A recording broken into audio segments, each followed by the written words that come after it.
নবী হাদিস শরীফের মধ্যে এসেছে, আমার নবী আপনার নবী দু জাহানের বাদশা নবী জানিয়ে দিয়েছেন, তুমি বিয়ের পরে ক্ষমতা থাকার পরেও যদি তুমি তোমার বউকে যদি মোহরানার টাকা কাবিনের টাকা যদি তুমি না দিয়ে কবরে যাও, কাল কিয়ামতের দিন তোমাকে জিনাকারীদের অন্তর্ভুক্ত করা হবে।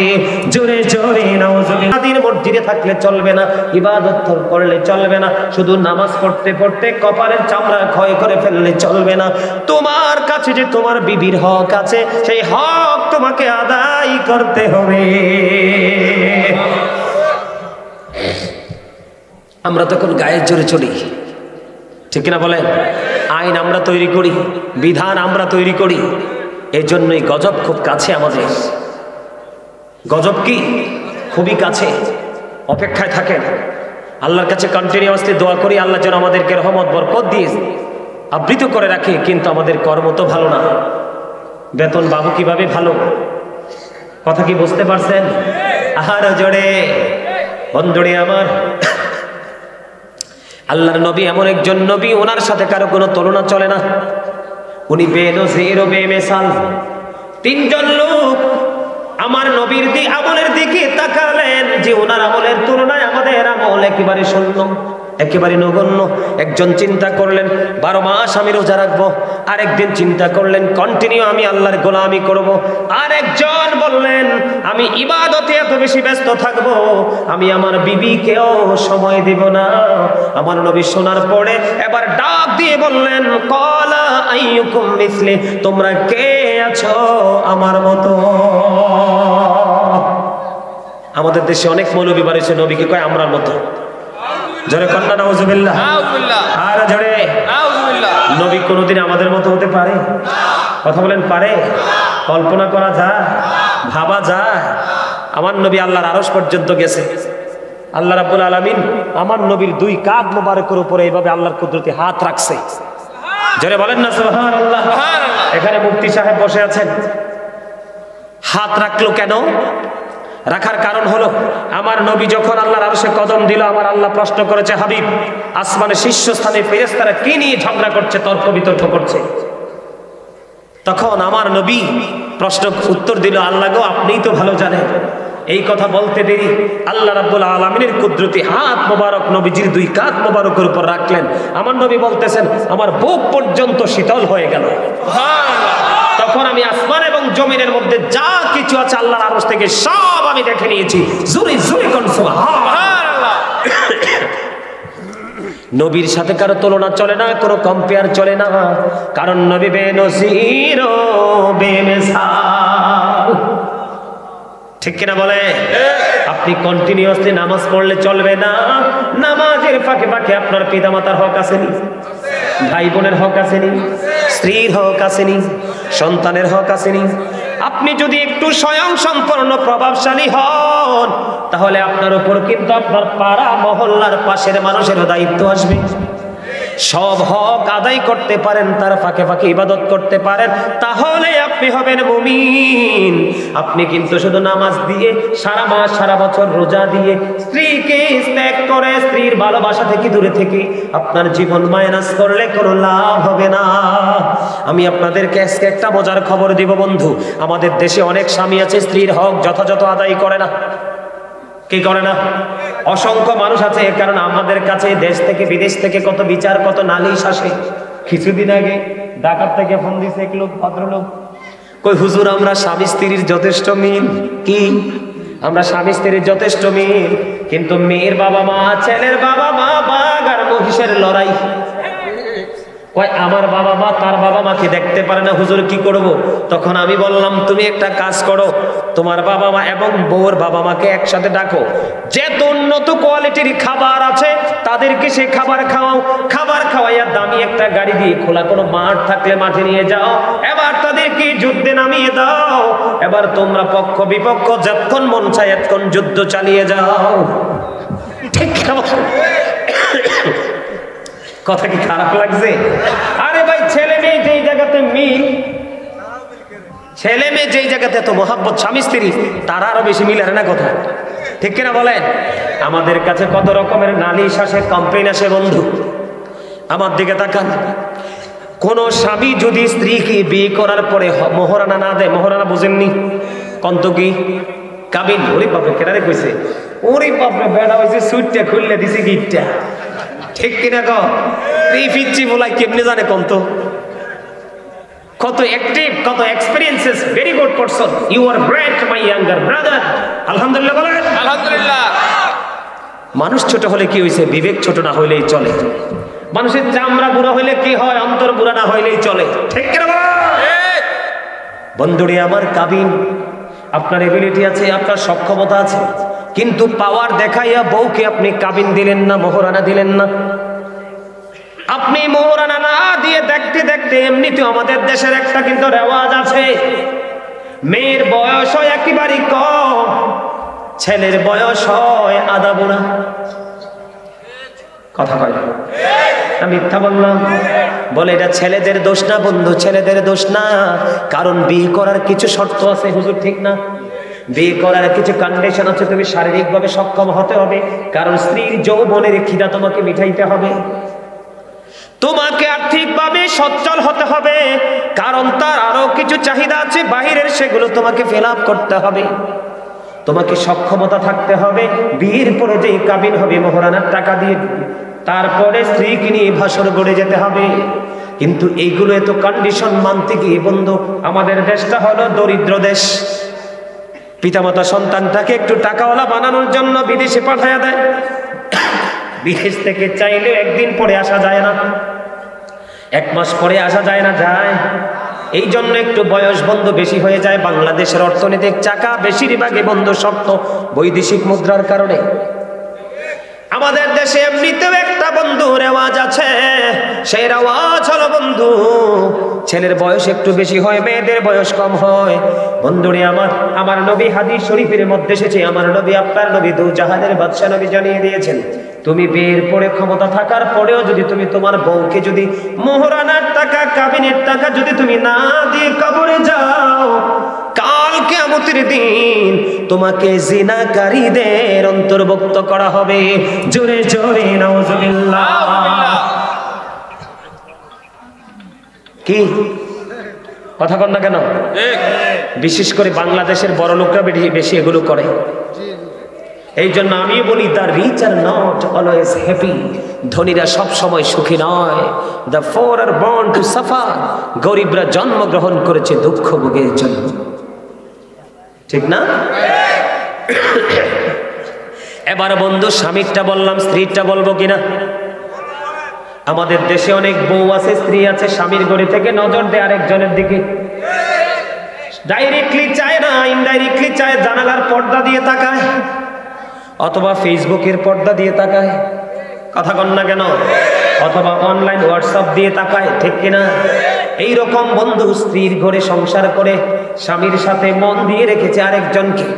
এখন গভীর রজনীর সারাটা দিন স্বামী বন্ধু পরিশ্রম করলো, এত কষ্ট করলো, পরিশ্রম করে এসে স্বামী গভীর রজনীতে স্ত্রীটাকে কাছে পেয়ে ভালোবাসতে চাইলো। স্ত্রী সারা রাত স্বামীর কথায় ডাকে সাড়া না দিয়ে অন্যদিকে মুখটা ঘুরিয়ে বন্ধু তিনি কি করলেন? অন্যদিকে মুখটা ঘুরিয়ে বন্ধু তিনি বসে রইলেন। আল্লাহর হাবিব জানিয়ে দিয়েছেন, স্বামীর কলিজায় আঘাত লেগেছে, স্বামীর মনে ব্যথা লেগেছে, সারাদিন পরিশ্রম করে সে স্ত্রীকে ভালোবাসতে চাইলাম, সে সময় দিল না, মুখটা অন্যদিকে ঘুরায় রইল। স্বামী মনটাকে কালো করে অন্যদিকে ঘুরিয়ে সারাটা রাত পার করে দিল।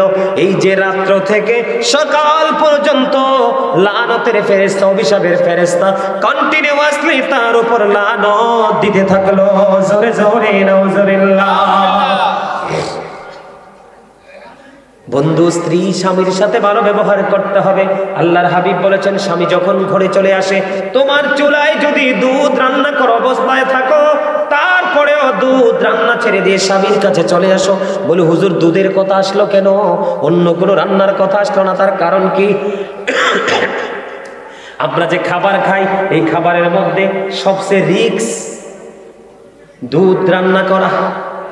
রাঁধছেননি জীবনে? আমি রাঁধছি, আমি জানি। দুধরা যখন একটু উতরায় কি হয়?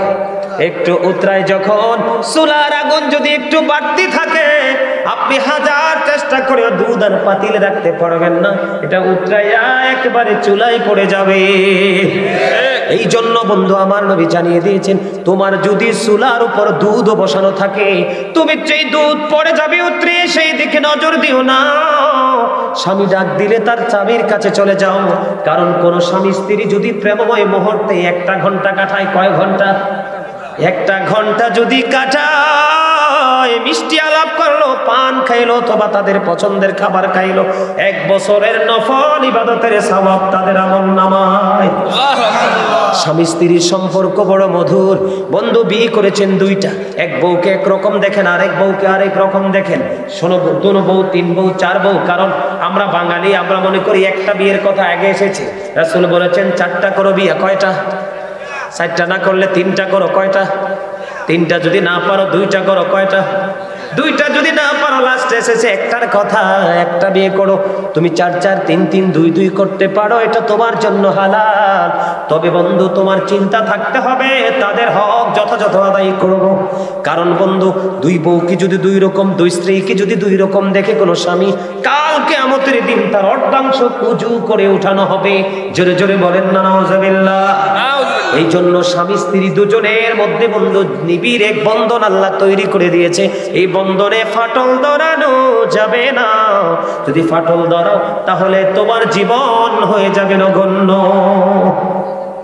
ঠিক কিনা বলেন? ওয়াশিরুহুন্না বিল মা'রুফ। আল্লাহু আকবার বলেন আরো জোরে। আল্লাহু আকবার। কথা কি বুঝে আসছে?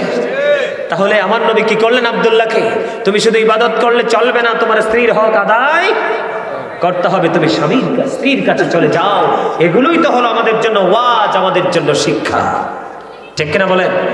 আজকে আমরা মসজিদে, মাদ্রাসায়, মাহফিলে দান, এতিম অনাথদেরকে দান করতে চাইলে আমরা দিতে চাই না, এরকম না? আমরা মনে করি হয়তো আরে ইসলাম থেকে বলছে সব দিয়ে দাও। নাও, রাসূলের এক সাহাবী, আমার দিকে তাকান, রাসূলের একজন সাহাবী অসুস্থ হয়ে গেল। আমার নবী সেই সাহাবীকে দেখতে গেলেন। দেখতে যাওয়ার পর ওই সাহাবী আমার নবীকে বললেন, ইয়া রাসূলুল্লাহ, ইয়া হাবিবাল্লাহ, নবী গো, আমার যে ধন সম্পদ আছে সবগুলো আমি আল্লাহর পথে খরচ করে ফেলবো। আমার নবী বলেছেন, না না, তুমি সবগুলো আল্লাহর পথে খরচ করো না। কারণ তোমার ইন্তেকালের পরে তোমার সন্তান সম্পত্তি হারা হয়ে অন্যের কাছে ভিক্ষুকের মতো হাত পাতবে।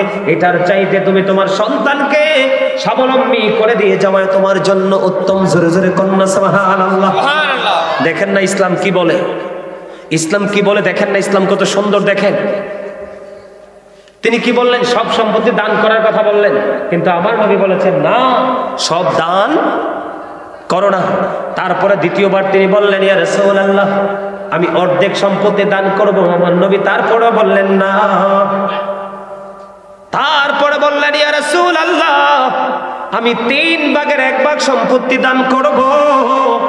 3 ভাগের 1 অংশের কথা যখন বলল, আমার নবী বললেন, এই 3 ভাগের 1 অংশ তো বেশি হয়ে যায়।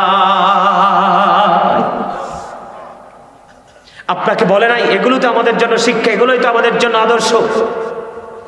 আপনাকে বলে নাই যে আপনি সন্তানের জন্য না রেখে, নিজের জন্য না রেখে, বাড়ি ঘর না বানিয়ে আপনি সব আল্লাহর পথে খরচ করে দেন।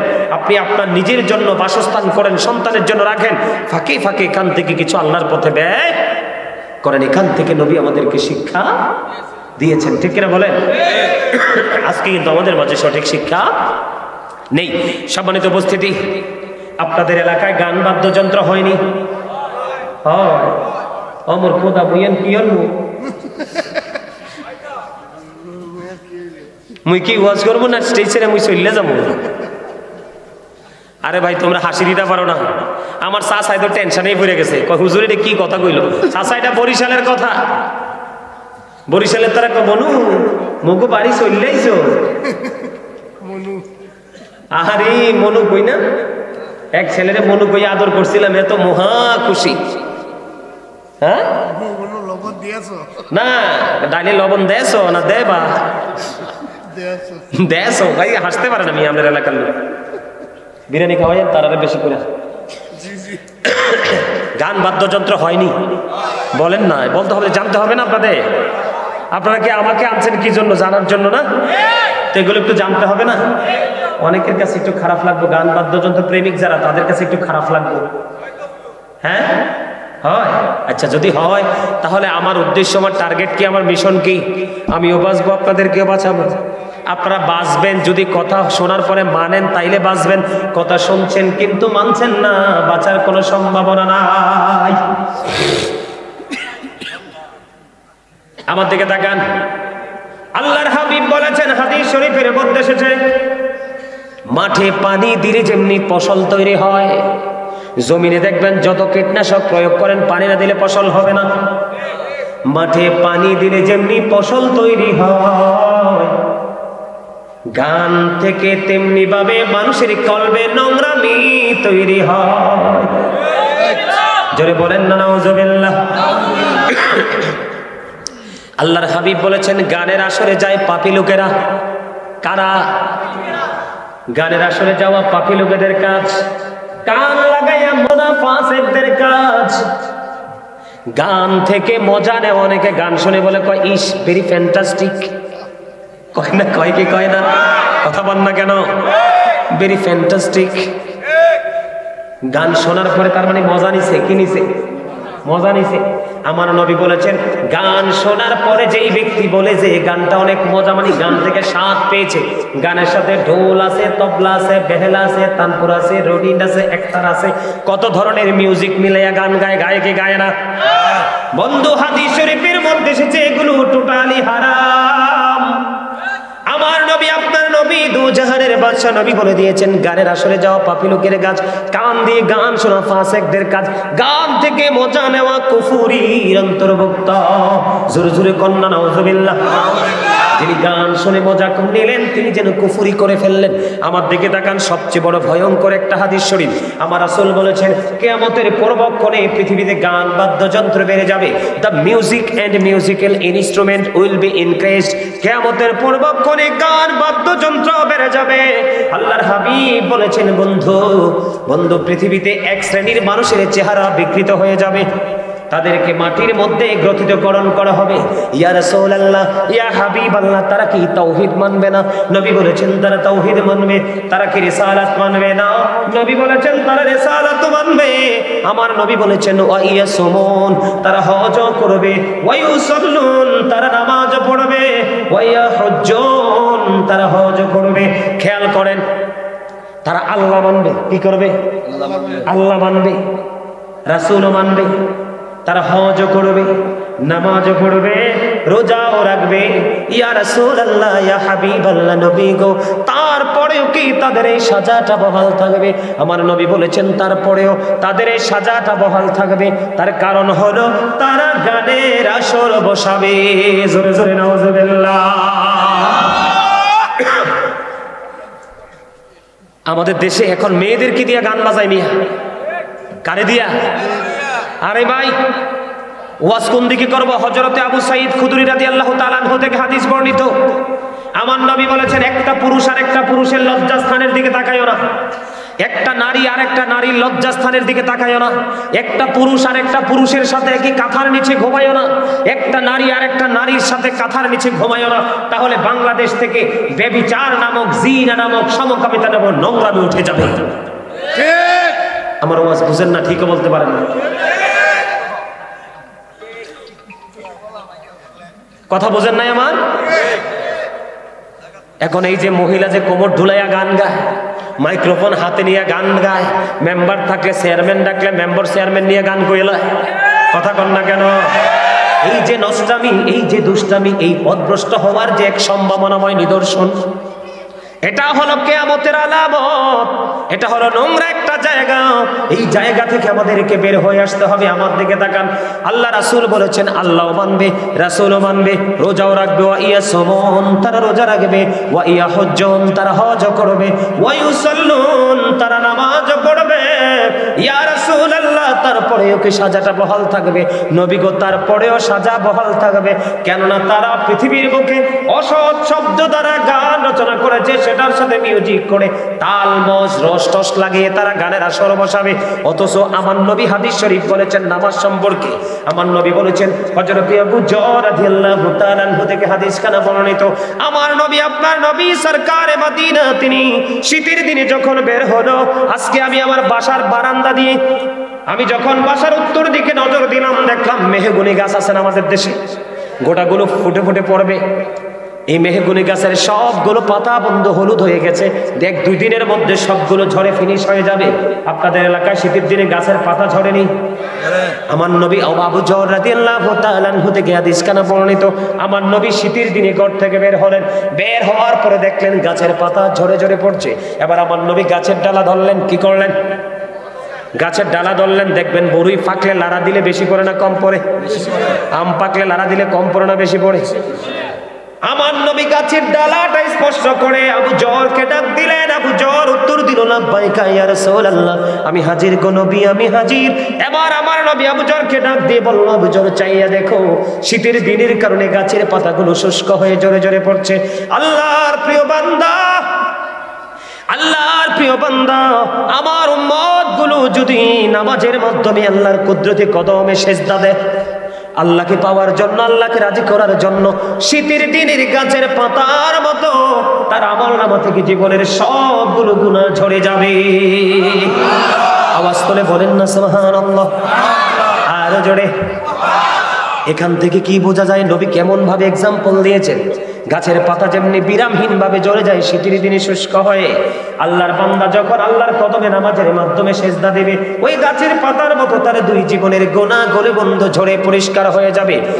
এত চমৎকার হাদিস শরীফ আমার নবী বর্ণনা করলো, কিন্তু গান বাদ্যযন্ত্র প্রেমিক যারা, তাদের জন্য কত ভয়ঙ্কর নিউজ আমার নবী দিলেন। বন্ধু, যারা গান বাদ্যযন্ত্র প্রেমিক, তামাশা করতে পছন্দ করেন, তাদেরকে আল্লাহ বা আল্লাহর হাবিব জানিয়ে দিয়েছেন, নামাজ পড়তে পারবা, হজ করতে পারবা, রোজা রাখতে পারবা, লা ইলাহা ইল্লাল্লাহু মুহাম্মাদুর রাসূলুল্লাহ সাল্লাল্লাহু আলাইহি সাল্লাম বলে তুমি সাক্ষী দিতে পারবা, তারপরেও তোমার এই সাজা বহাল থাকবে। তার মানে যেটা ইসলাম সাপোর্ট করে না, এটাকে আপন করাই সীমা লঙ্ঘন করা, আর আল্লাহ সীমা লঙ্ঘনকারীকে পছন্দ করেন না। আমার দায়িত্ব হলো আপনাদেরকে বলে দেওয়া, কি দেওয়া? আমার দায়িত্ব আপনাদেরকে ইনফর্ম করা, জানিয়ে দেওয়া। মানবেন কিনা সেটা আপনাদের ব্যাপার। কথা বলেন না কেন? মানা না মানা কার ব্যাপার? আমার কথাগুলো একটু খারাপ লাগে না? হ্যাঁ, গান বাদ্যযন্ত্র করবে যাবে? পৃথিবীর অবস্থা ভালো নয়, মুসলমানের অবস্থা ভালো নয়। এই আমার দিকে তাকান, বেঈমান কাফের মুশরিকরা হলো আমাদের শত্রু। এই বেঈমান কাফের মুশরিকরা কি শত্রু? এটাকে আমি বলছি না, আল্লাহ। ইন্নাল কাফিরিনা কানু লাকুম আদুওয়াম মুবিনা, the heretics are the eternal enemy of the believers। ঈমানদারদের প্রকাশ্য শত্রু হলো বেঈমানেরা। কারা? মনোবহ।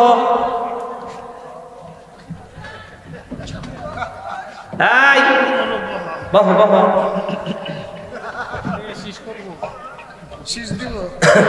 আমার কথা আপনার কাছে ভালো লাগে? আর একটু ওয়াজ করবো, আর একটু শুনবে? তাহলে আপনার আরেকটু আলোচনা শোনেন বন্ধু। গান বাদ্যযন্ত্রের পাশাপাশি আর নোংরামি কিন্তু আমাদের মাঝে আছে। আমার দিকে তাকান, এই যে বাংলাদেশে একটা পুরুষ আর একটা পুরুষকে বলৎকারের শিকার করে, কি করে না? কথা বলেন না কেন? অনেক মৌলবীরাও করে, টিভিতে দেখেন না? অনেক মৌলবীরাও করে। এটা কিন্তু আমরা আখিরি নবীর উম্মত, এটা আমাদের কর্ম নয়, এটা লূত আলাইহিস সালামের জামানায় ছিল এই নোংরামি। আমরা তো আখিরি নবী, শ্রেষ্ঠ নবীর উম্মত, আমাদের এটা কখনোই করা উচিত নয়, কারণ এটা টোটালি হারাম। জারদ সন্তান আসে কিভাবে জানেন? এই ব্যভিচারের মাধ্যমে। নারী পুরুষ যখন ব্যভিচারে লিপ্ত হয়, তখনই কিন্তু পৃথিবীর কোলে আসে কি জারদ সন্তান। ঠিক কিনা বলেন? আমি আপনাদেরকে একটা তথ্য দিব আজকে। আল্লামা ইবনে হাজার আসকালানী রাহমাতুল্লাহি আলাইহি, তিনি হাসান ইবনে জাকওয়ান থেকে তিনি বর্ণনা করেছেন। তিনি বলেছেন, পৃথিবীর মানুষ, তোমরা বড় লোকের সন্তানদের সাথে ওঠা বসা করিও না। কথা বলেন না কেন? কি করিও না? বড় লোকের সন্তানদের সাথে তোমরা ওঠা বসা করিও না। কারণ কি গো? বড় লোকদের দিকে কেন নেগেটিভ আঙ্গুলটা তিনি উঠিয়ে দিলেন? বড় লোকের সন্তান হলো অবিবাহিত নারী পুরুষের মতো ফিতনা। এই দুনিয়ার বুকে দেখবেন যত মদ খায় বড় লোকের সন্তান আগে, যত গাঁজা খায় বড় লোকের সন্তান আগে, যত নেশা করে বড় লোকের সন্তান আগে, মেয়েদেরকে ধরে দর্শন করে বন্ধু বড় লোকের সন্তানের আগে। নোংরা নজর কোন মধ্যবিত্ত গরিব ছেলে এবং মেয়েদের দিকে দেয় বড় লোকের সন্তানের আগে, কারণ তাদের টাকার অভাব নাই, ক্ষমতার অভাব নাই, অন্যায় করার পরে তারা ধামা চাপা দিয়ে দিতে পারে, ঠিক কিনা বলে? এই জন্য আল্লামা ইবনে হাজার আসকালানী হাসান ইবনে জাকওয়ান থেকে বর্ণনা করেছেন, পৃথিবীর বুকে তোমরা কোনোদিন বড় লোকের বেটা বড় লোকের বেটির সাথে তোমরা সম্পর্ক করো না, তারা হলো দুনিয়ার বড় ফিতনা। জোরে জোরে বলেন না নাউজুবিল্লাহ, আর জোরে বলেন নাউজুবিল্লাহ। এই কথাগুলো একটু খারাপ লাগবে শুনতে, কিন্তু এই জায়গাগুলো যদি আমরা মেনে চলতে পারি তাহলেই কিন্তু, হ্যাঁ এখানে আরেকটা মজার বিষয় আছে যে হুজুর বড়লোক হলেই কি নষ্ট? না, সব বড়লোক আবার নষ্ট নয়। কেন নষ্ট নয় জানেন? কারণ টাকা আমার এক জায়গায়, আভিজাত্য আমার এক জায়গায়, আর ইসলাম আমার আরেক জায়গায়। কথা বলেন না কেন? আপনি যত কোটিপতি হন না কেন আপনার সন্তান কখনোই নষ্ট হবে না, পথভ্রষ্ট হবে না, কারণ আল্লাহ রাসূল বলেছেন আদিবু আওলাদাকুম আলা সালাতি খিসালিন হুব্বি নবীকুম ওয়া হুব্বি আহলি বাইতিহি ওয়া আলা কিরাতিল কুরআন। আমার নবী বলেছেন তোমরা তোমাদের সন্তানদেরকে তিনটি বিষয় শিক্ষা দাও। কয়টি বিষয়? তোমরা তোমাদের সন্তানদেরকে তিনটি বিষয় শিক্ষা দাও। একটা হলো হুব্বি নবীকুম, teach the love of the prophet, নবীর প্রেম শেখাও। ওয়া হুব্বি আহলি বাইতিহি, টিচ ফ্যামিলি লাভ, নবীর পরিবারের ভালোবাসা শেখাও। রাসূল বলেছেন ওয়া আলা কিরাতিল কুরআন, learn to recite the holy Quran. জোরে জোরে বলুন আল্লাহু আকবার। আর জোরে। বন্ধুরে আমার, আমি আপনাদেরকে বলে দিতে চাই, কোন ফুটফুটি পুত্র সন্তান ছেলে সন্তান যদি হয়, কোনোদিন কোন পুরুষ কোন উপযুক্ত ছেলের সাথে কোনোদিন কোন সময় কোন নির্জনে কোন একাকী জায়গায় যেতে দিবেন না। এটা কিতাব থেকে সংগ্রহ করা তথ্য। কি করবেন না? আপনি আপনার পুত্র সন্তান কন্যা সন্তানকে আপনি কন্ট্রোলিং এ রাখবেন, তাহলে আমাদের দেশ থেকে নোংরামি দূর হয়ে যাবে।